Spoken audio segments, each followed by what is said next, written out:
오늘 성탄절 봉독할 하나님의 말씀 누가복음 2장 22절에서 38절 말씀 좀 길지만은 우리 스크린을 보면서 함께 합독하겠습니다. 모세의 법대로 정결 예식의 날이 참에 아기를 데리고 예루살렘에 올라가니 이는 주의 율법에 쓴 바 첫 해에 처음 난 남자마다 주의 거룩한 자라 하리라 한 대로 아기를 주께 드리고 또 주의 율법에 말씀하신 대로 산비둘기 한 쌍이나 혹은 어린 집비둘기 둘로 제사하려 함이더라. 예루살렘에 시므온이라 하는 사람이 있으니 이 사람은 의롭고 경건하여 이스라엘의 위로를 기다리는 자라. 성령이 그 위에 계시더니 그가 주의 그리스도를 보기 전에는 죽지 아니하리라 하는 성령의 지시를 받았더니 성령의 감동으로 성전에 들어가매 마침 부모가 율법의 관례대로 행하고자 하여 그 아기 예수를 데리고 오는지라.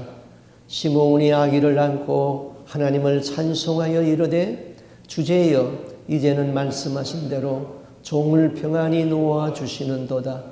내 눈이 주의 구원을 보았사오니 이는 만민 앞에 예비하신 것이요 이방을 비추는 빛이요 주의 백성 이스라엘의 영광이다 하니 그의 부모가 그에 대한 말로를 놀랍게 여기더라. 시몬이 그들에게 축복하고 그의 어머니 마리아에게 말하여 이르되 보라 이는 이스라엘 중 많은 사람을 패하거나 흥하게 하며 비방을 받는 표적이 되기 위하여 세움을 받았고 또 칼이 네 마음을 찌르듯 하리니 이는 여러 사람의 마음의 생각을 드러내려 함이라 하더라. 또 아셀 지파 바누엘의 딸 안나라 하는 선지자가 있어 나이가 매우 많았더라.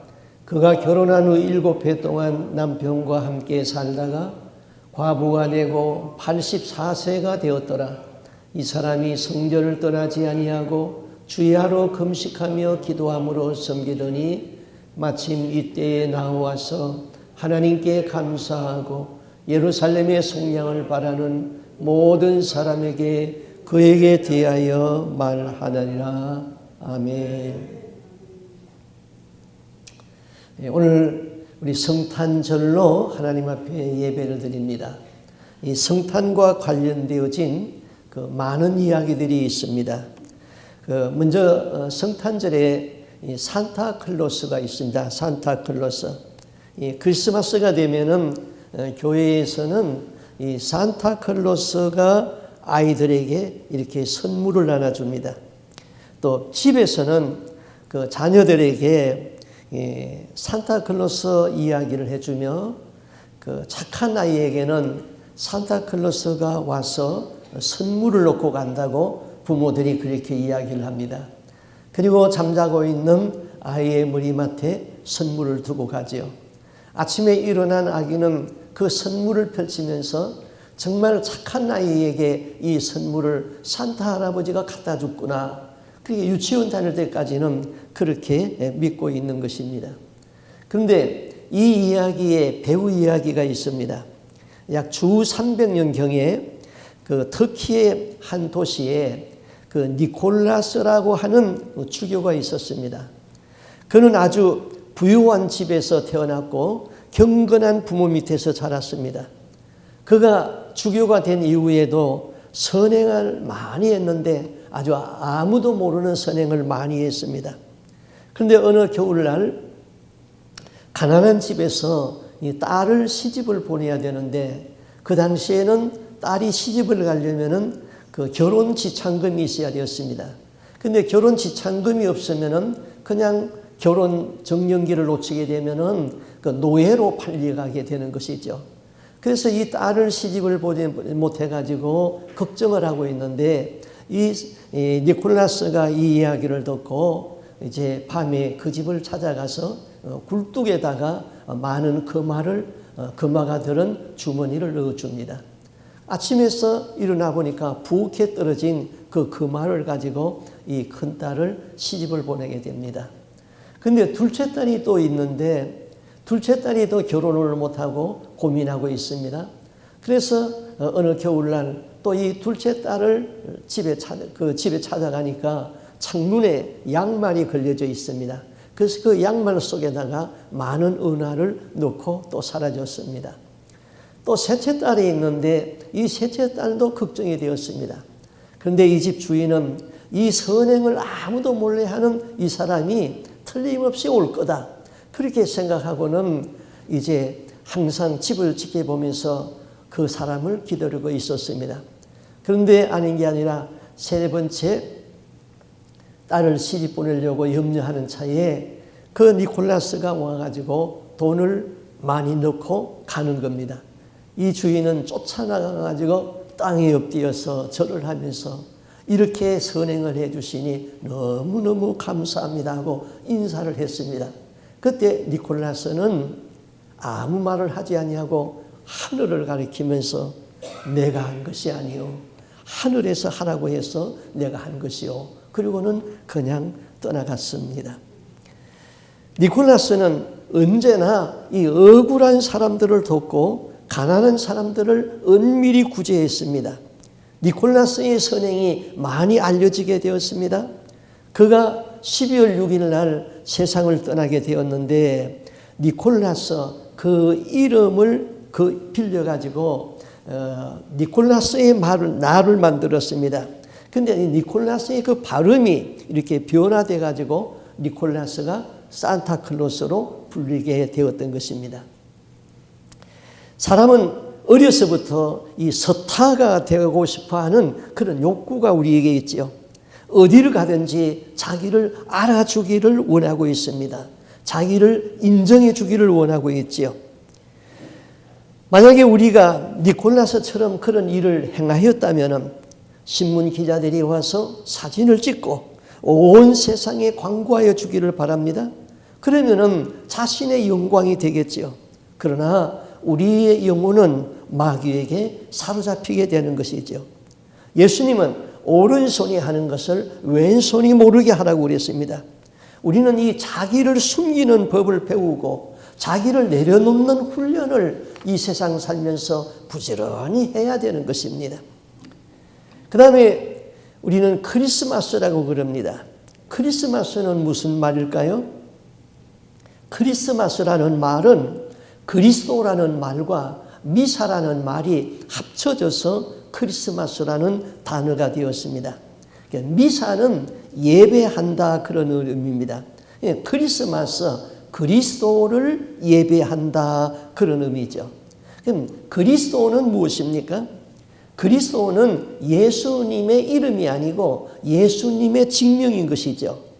한의태기는 나의 이름이지만은 목사는 나의 직명인 것입니다. 예수의 이름은 예수고 예수의 직명이 바로 그리스도인 것입니다.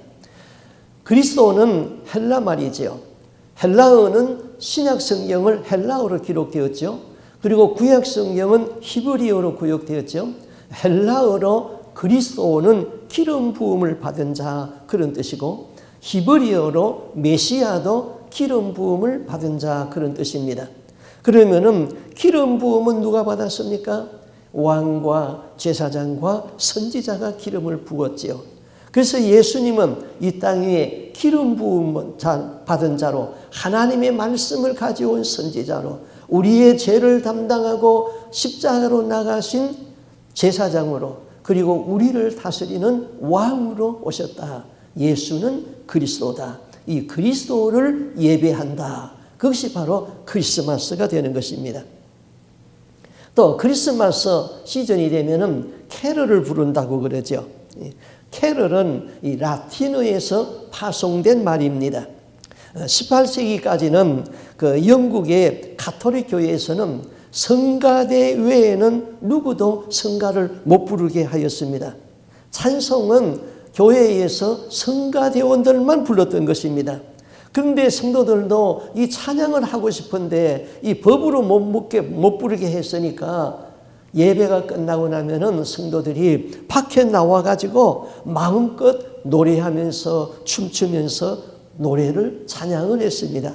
그 부르는 노래가 바로 캐럴이다. 그런 의미인 것입니다.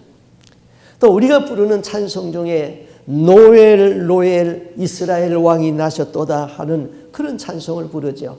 우리는 노엘이라는 찬송을 부르면서도 이 의미가 무엇인지 잘 모르고 부르죠. 그럼 이 노엘이라는 의미는 확실하지 않습니다만은 그 불후에서 왔다고 합니다. 기쁨의 외침, 그런 뜻입니다. 기쁨의 외침. 오늘 우리는 기쁘다 구주 오셨네 이 찬양을 했습니다. 이 찬송은 이 아이작 왓츠라는 분이 작사를 하고 작곡을 한 것입니다. 왓츠는 그 일생을 독신으로 보낸 사람입니다. 그는 성령의 영감을 받아서 한 600편이나 되는 찬송시를 발표한 그런 영감이 넘치고 성령이 충만한 사람이었습니다. 그런데 그가 왜 일생을 독신으로 보내야 했을까요? 이유는 너무나도 못생겼기 때문입니다. 한 번은 그가 결혼할 기회가 있었습니다. 그는 많은 찬송시를 썼는데 그 찬송시를 읽고 매력을 느낀 한 여자분이 있었습니다. 엘리자베스 싱어라는 아주 미모의 여성이었습니다. 이분이 아이작 왓츠의 작품에 너무나 감동을 받아가지고 이 왓츠라는 분을 만나기를 원했습니다. 그래서 수소문에서 왓츠가 있는 곳에 찾아왔습니다. 왓츠를 만나보았습니다. 만나보는 순간에 그만 얼굴이 하얗게 질려버렸습니다. 작은 체구에 왜소한 몸매, 얼굴은 광대뼈가 나오고 얼굴은 병색이 지듯한 검붉은 얼굴에 못생긴 남자를 보았던 것입니다. 그런데 왓츠는 너무나도 아름다운 여성이 자기의 작품에 감동을 받고 먼 길을 찾아온 것에 너무나도 황홀해가지고 나하고 결혼을 하자고 구원을 했습니다. 그런데 엘리자베스 싱어는 그 자리에서 단번에 거절을 해버렸습니다. 몇 해 후에 엘리자베스 싱어는 왓츠에 대하여서 이렇게 표현을 했습니다. 그분, 왓츠를 말하죠. 그분이 가진 보석은 격찬할 만한데 그분이 가지고 있는 재능을 말하는 것이죠. 그런데 그 보석을 담은 상자는 그렇지 못해요. 하나님은 그 못난 왓츠를 그렇게 크게 사용했습니다. 그가 지은 찬송이 우리 찬송가에 많이 실려 있는 것입니다. 그 다음 예수는 언제 태어났습니까? 아니 그것을 모르는 사람이 어디 있습니까? 초등학생들 다 알고 있잖아요. 12월 25일 오늘 태어났잖아요. 예수님이 태어난 것을 성탄이라고 그럽니다. 그럼 예수님이 12월 25일에 태어났을까요? 예수님이 이 땅에 왔다는 사실은 역사적인 사실입니다. 그러나 예수님이 이 땅에 언제 태어났다는 것은 기록에 없고 아무도 모릅니다. 그런데 지금은 과학이 발달되고 이 컴퓨터가 발달되어서 성경의 모든 역사적 사실을 컴퓨터에다가 입력하면은 예수님의 탄생한 날짜가 계산되어 나오는데 6월 초순쯤 됩니다. 그러나 옛날에는 전혀 예수님이 태어난 날짜를 알 수가 없었습니다. 예수는 역사적 인물이지만은 예수가 태어난 날은 12월 25일이 아닙니다. 그러면 기독교인들이 언제부터 이 날을 예수 탄생한 기념일로 지키고 있습니까? 역사적으로 기독교가 로마에서 국교로 선포될 때에 많은 이교도들은 이 12월 25일을 이방신에게 제사하고 축하 퍼레이드를 벌이는 날이었습니다. 지구가 태양에서 가장 멀어진 이때에 이 땅의 소생을 기원하면서 이방신에 대한 제사가 거행되었습니다. 많은 사람들이 무속신앙에 젖어들고 있었습니다. 그때 로마의 줄리어스 황제가 줄리어스 교황이 이교도들의 이방 문화로부터 기독교 문화를 정착시키기 위하여서 이 날을 성탄일로 정하여서 대대적으로 기독교 축제 행사를 했던 것입니다. 이방 문화를 기독교 문화로 바꾼 날이 바로 크리스마스 날로 둔갑이 된 것이죠. 토마스 주남이라는 분이 있었습니다. 이분이 천국을 다 보고 책을 출판했죠. 그 책의 제목이 천국은 확실히 있다, 그런 책입니다. 한국의 조용기 목사님이 번역을 했죠. 100세가 넘게 출판된 책입니다. 제가 그 책을 구해서 읽다가 이 책은 예수님이 토마스 주남에게 천국을 보여준 것이 아니라 사단이 광명의 천사로 가장해가지고 토마스 주남을 속였고 사단이 가짜 천국을 만들어서 토마스 주남에게 보여주었다. 그걸 제가 알게 되었습니다. 제가 쓴 책 네 영혼을 관리하라, 그 책에도 기록되어 있습니다. 토마스 주남은 사단에게 여러 번 속았습니다. 사단이 예수님을 가장해서 나타냈는데 성경에는 사단도 자기를 광명의 천사로 가장한다 그랬잖아요. 토마스 주남은 사단이 찾아온 것을 예수님이 찾아온 것으로 착각을 했습니다. 사단이 토마스 주남을 속이는데 많이 속였습니다. 그것을 책으로 다 기록해낸 거죠. 예수님이 보여준 것이라고요. 그런데 그 중에 하나가 이 크리스마스와 관련해서 속였습니다. 그 책의 기록을 제가 읽어드리겠습니다. 이렇게 기록했어요. 주님이 나를 찾아오실 때에 보통 흰옷을 입으십니다. 그런데 1996년에서부터 2002년까지 해마다 크리스마스 이브에는 화려한 옷을 입고 면류관을 쓰셨습니다. 그 면류관은 금으로 만들어졌고 온갖 색깔의 종류의 찬란한 보석들이 무지개로 모양으로 박혀 있었습니다. 옷은 진홍색이었고 금으로 단을 두른 것이었습니다. 내가 주님, 무슨 일로 그렇게 아름다운 옷을 입고 면류관을 쓰셨나요? 라고 물었더니 주님은 미소를 지으면서 딸아, 오늘이 내 생일이란다, 그렇게 말씀하셨습니다. 여러분, 예수님이 거짓말을 하십니까? 예수님은 거짓말을 하지 않습니다. 우리가 지키는 크리스마스가 진짜 예수님의 생일이 아니라는 것을 우리는 알고 있습니다. 토마스 주남은 사단이 예수님을 가장해서 찾아왔는데 그것을 모르고 사단에게 속았던 것이죠. 사단에게 속은 사람이 구원을 받을 수 있습니까? 속았다는 것을 깨닫고 회개하면 구원받을 수 있습니다. 그러나 깨닫지 못하고 회개하지 못하면 구원을 받을 수가 없습니다. 사단이 왜 이렇게 우리를 미혹하고 속입니까? 구원해서 낙오시키기 위하여서 이렇게 속이고 미혹하는 것입니다.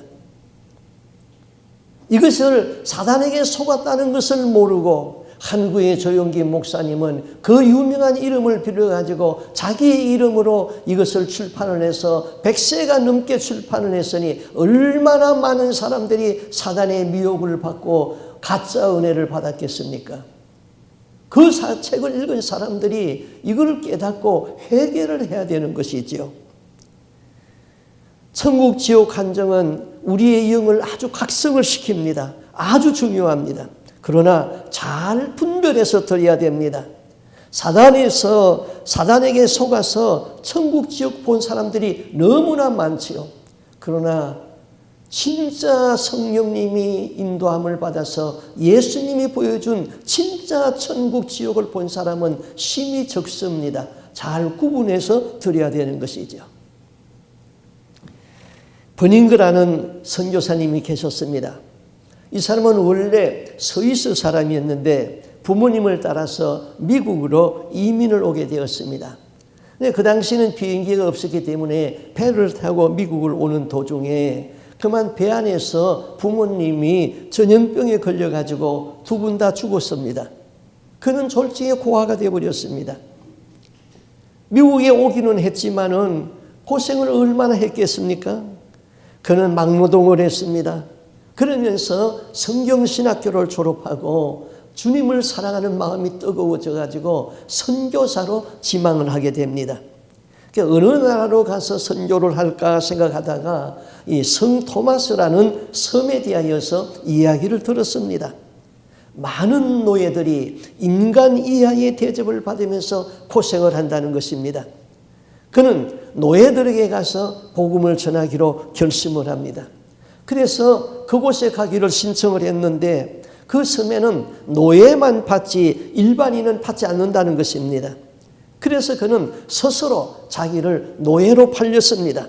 그래서 노예의 신분으로 그 섬에 갔습니다. 그 섬에서 노예들과 같이 고생을 하고 일을 하면서 그들에게 예수의 복음을 전했습니다. 많은 사람들이 예수를 믿게 되었습니다. 삶이 변화가 오기 시작했습니다.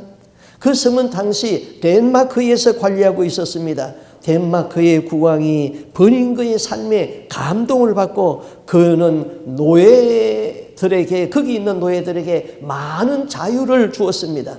그리고 버닝거를 자유인으로 선포를 했습니다.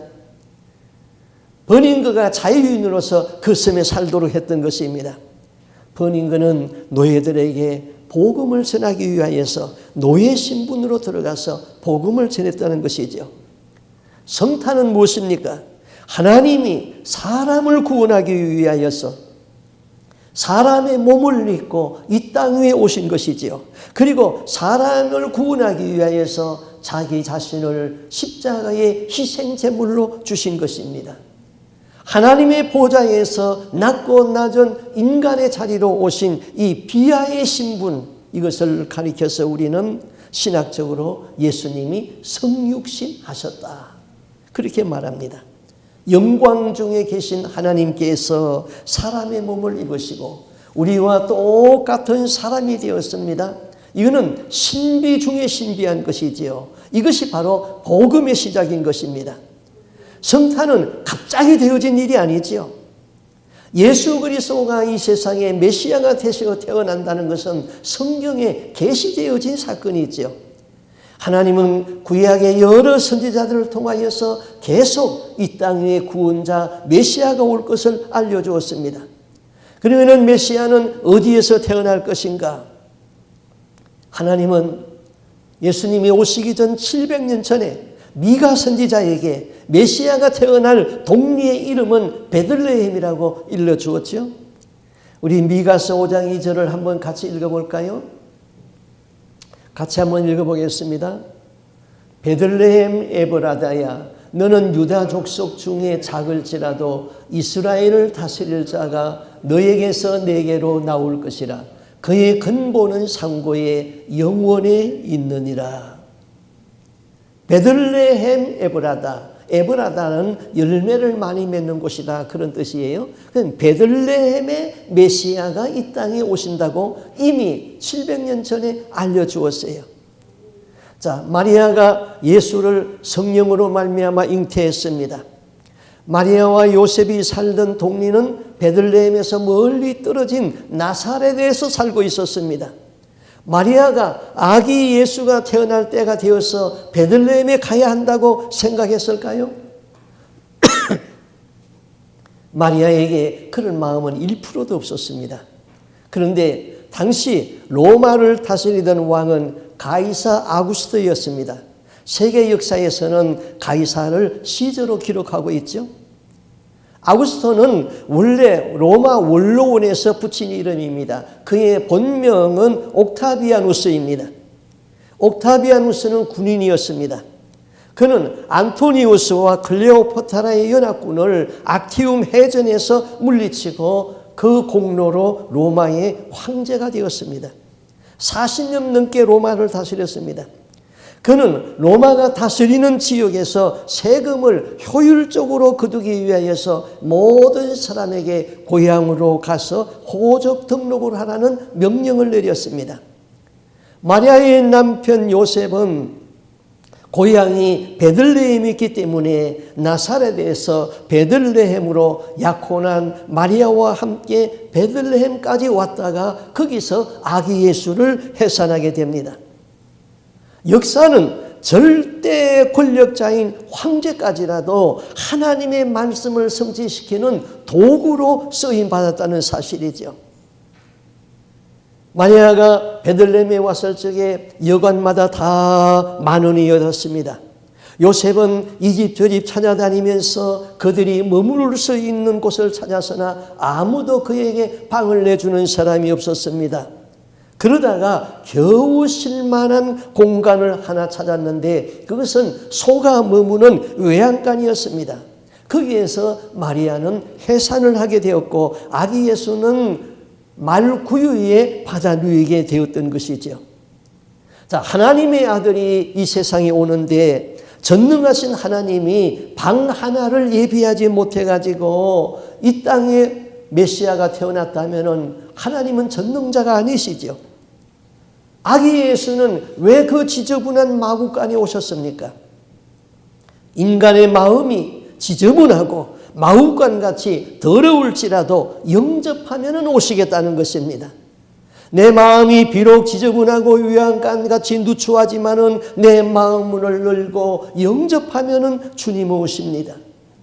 예수는 왜 짐승이 먹는 밥통 구유에 누웠습니까? 짐승 같은 인간이 생명의 떡으로 오신 예수를 먹으면은 우리가 영생한다는 것이죠.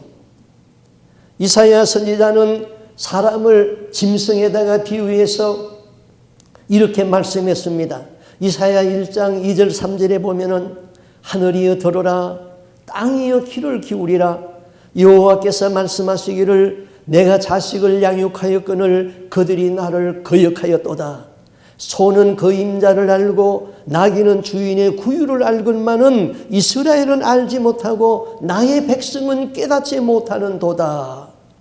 인간은 소보다도 못하고 나귀보다도 못한 짐승 같다고 그랬습니다. 그래서 예수님은 이 짐승 같은 인간의 밥으로 오셔서 짐승의 밥그릇에 담겨졌던 것입니다.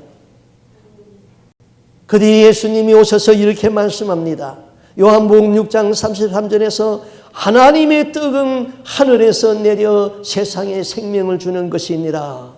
예수께서 가라사대 내가 곧 생명의 떡이니 내게 오는 자는 결코 줄이지 아니할 터니요 나를 믿는 자는 영원히 목마르지 아니하리라. 내 피는 마셔야 되겠고 내 살은 먹어야 되겠느니라. 마구간에 누이신 예수, 짐승 같은 인간이 그를 먹고 마심으로 우리는 영생을 얻는다는 것이지요. 그래서 예수는 마구간에 오셨고 말구유에 누이셨던 것입니다.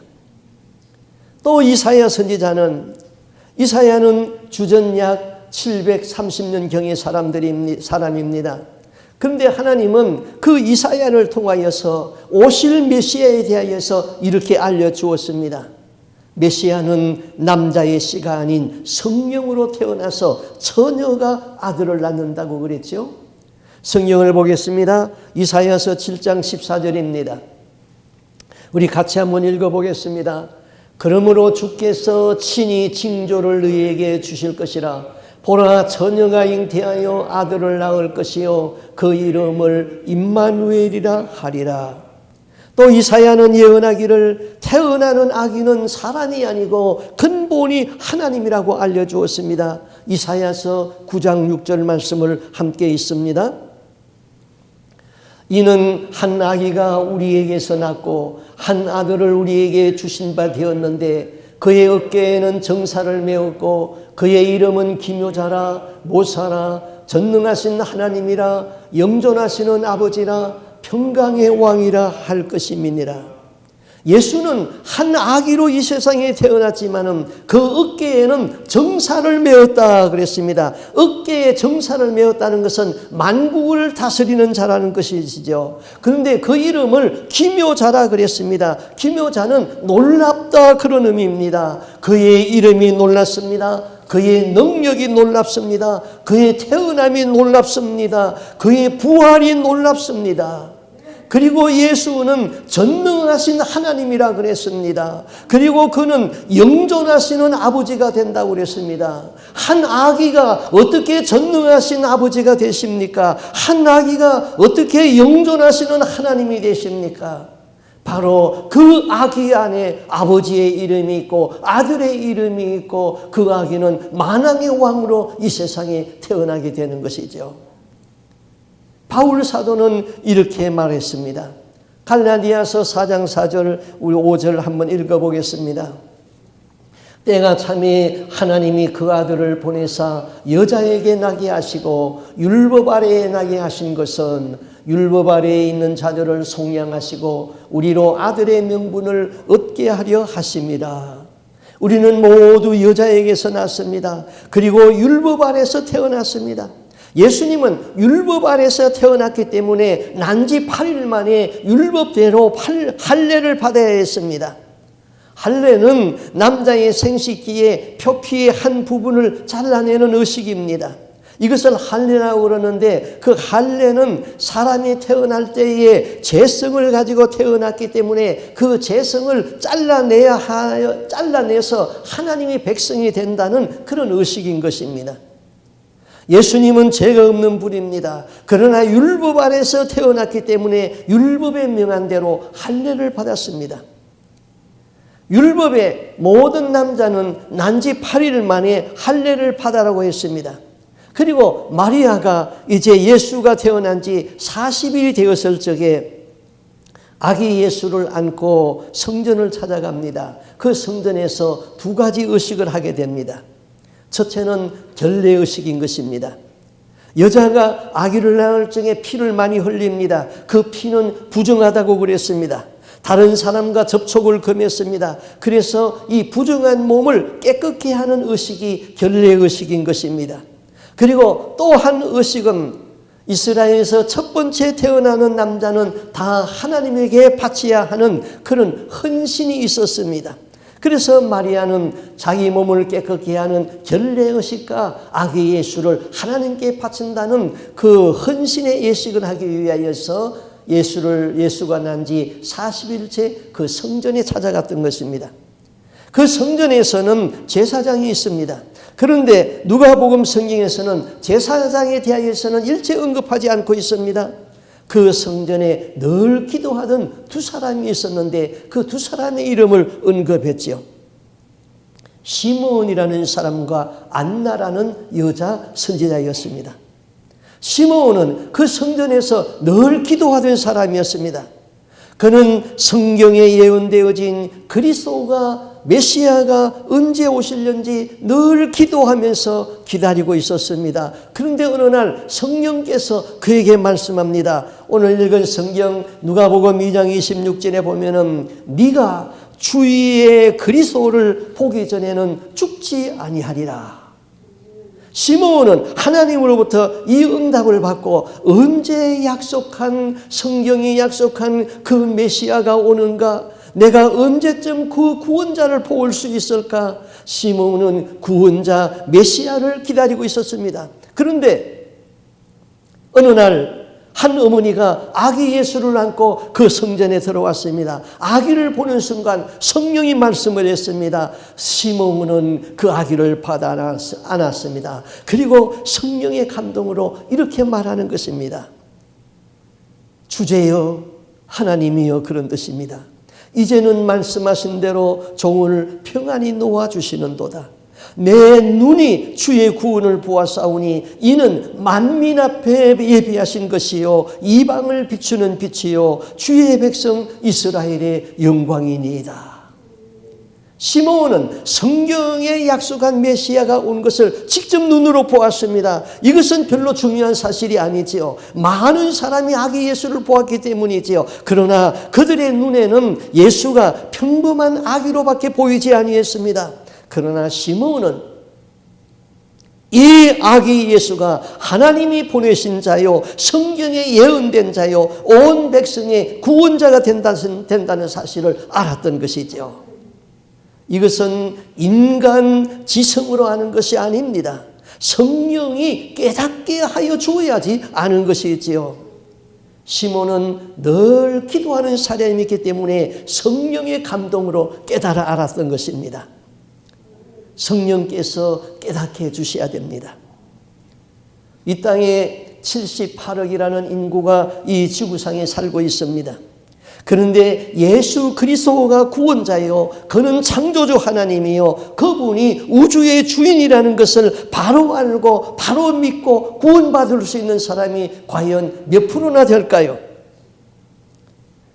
예수를 바로 알고 바로 믿는 사람들은 2%밖에 안 된다고 그럽니다. 100명 중에 2명만이 겨우 예수를 알고 천국에 갈 수 있다는 것이지요. 예수가 창조주요, 예수가 우리의 구원자라고 일러주어도 왜 못 믿을까요? 교만하여서 마음이 다쳤기 때문입니다. 진리를 추구하고 겸손하면은 성령이 깨우쳐 주셔서 믿어지게 되는 것이지요. 그러나 세상 것을 너무나 추구하다 보니까 마음이 다쳐져서 일러주어도 깨닫지 못하는 것입니다. 시므이는 그 아기 예수를 안고 그 다음에 그 어머니 마리아에 대하여서 이렇게 예수와 함께 예언을 하는 것입니다. 누가복음 2장 34절이지요. 우리 한번 같이 읽어보겠습니다. 시므온이 그들에게 축복하고 그의 어머니 마리아에게 말하여 이르되 보라, 이는 이스라엘 중 많은 사람을 피하거나 흥하게 하며 비방을 받는 표적이 되기 위하여 세움을 받았고 또 칼이 네 마음을 찌르는 듯 하리니 이는 여러 사람의 마음의 생각을 드러내려 함이라 하더라. 자, 보라, 이 아이는 이스라엘 중에 많은 사람의 패하고 흥함을 위하여 비방을 받는 표적이 되기 위하여 세움을 입었다. 예수를 바로 알고 바로 믿는 사람에게는 흥한다는 것이고, 예수를 보고도 알지 못하고 듣고도 믿지 못하는 사람은 피한다는 것입니다. 그리고 칼이 네 마음을 찌르는 듯 하리라 그랬습니다. 마리아는 이 말을 들었을 적에 이 말의 의미가 무엇인지 몰랐습니다. 무엇인가 불길하다는 예감만 있었습니다. 시므이가 축복만 하여 주고 이 말을 하지 아니하였다면 마리아가 얼마나 기뻤을까요? 그런데 이 아이 때문에 칼이 네 마음을 찌르는 듯 할 때가 있을 것이다. 예루살렘에 가면은 예수님이 탄생한 그곳에 예수 탄생 교회를 세웠습니다. 많은 사람이 그것을 방문합니다. 저도 그곳에 한번 방문했었습니다.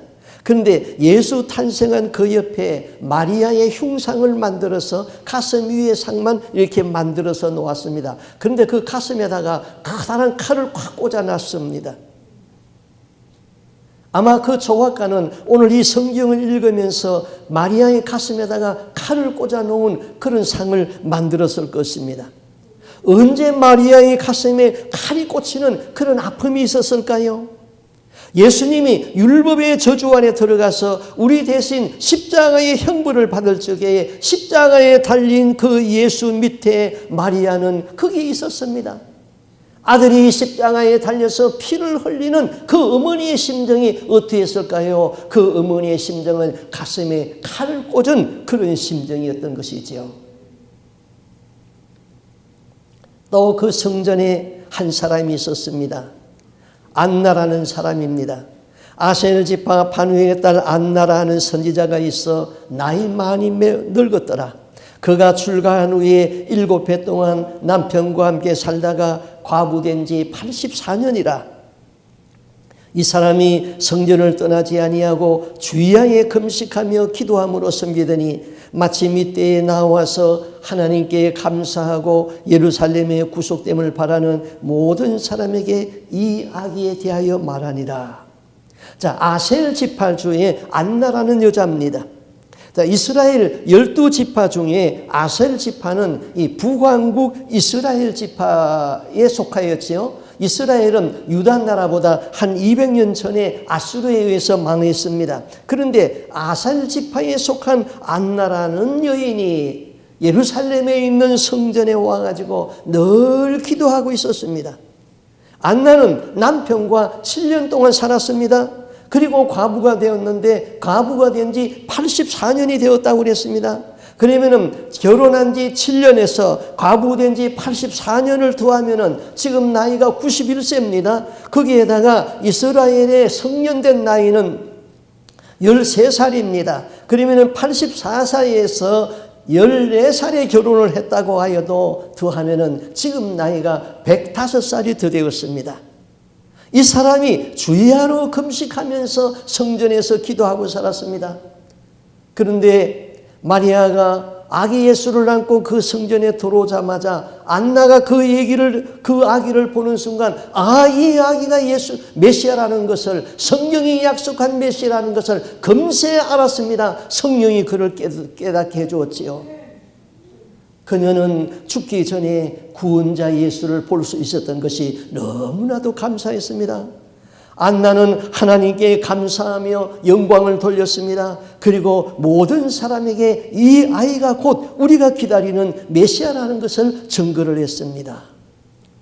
사모하는 자가 하나님을 만나고 기도하는 자가 하나님의 음성을 들을 수 있고 말씀이 있는 자에게 성령의 감동이 있는 법입니다. 사모하는 자가 하나님을 만나고 기도하는 자가 하나님의 음성을 듣고 말씀이 있는 자에게 성령의 감동이 있는 법입니다. 아멘. 이쪽 동네는 감이 안 오는가 봐요. 아멘이 없네요. 예수님이 말씀했습니다.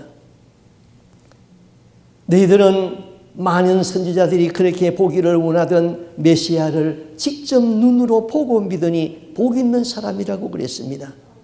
예수를 보고도 믿지 못하는 사람이 많은데 너희는 보고 믿으니 복 있는 사람이라고 그랬지요. 그런데 예수님은 나를 보지 아니하고 믿는 자는 더 복 있는 자라고 그랬습니다.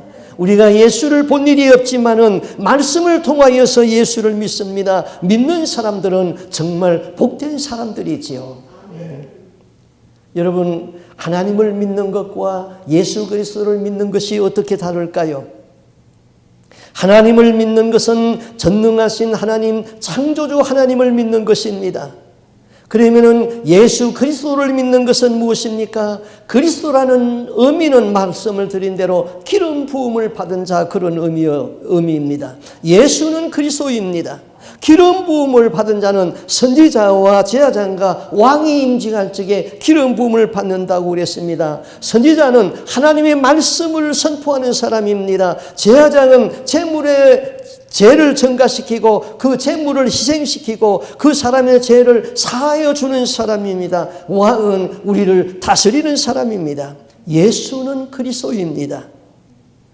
예수님은 하나님의 말씀을 우리에게 가져왔습니다. 생명의 말씀을 주었습니다. 예수는 친히 제물이 되어서 하늘의 속죄소에 단번에 피를 뿌려서 영원한 제사장이 되었다고 그랬습니다. 예수는 항상 나를 통치하시고 다스리시는 왕이 됩니다. 하나님을 믿는데 그리스도를 믿지 못하면 어떻게 될까요? 그는 유대교이죠. 유대교는 하나님을 믿습니다. 그러나 예수가 그리스도라는 것을 믿지 못합니다. 그러므로 유대교에는 구원이 없는 것이지요.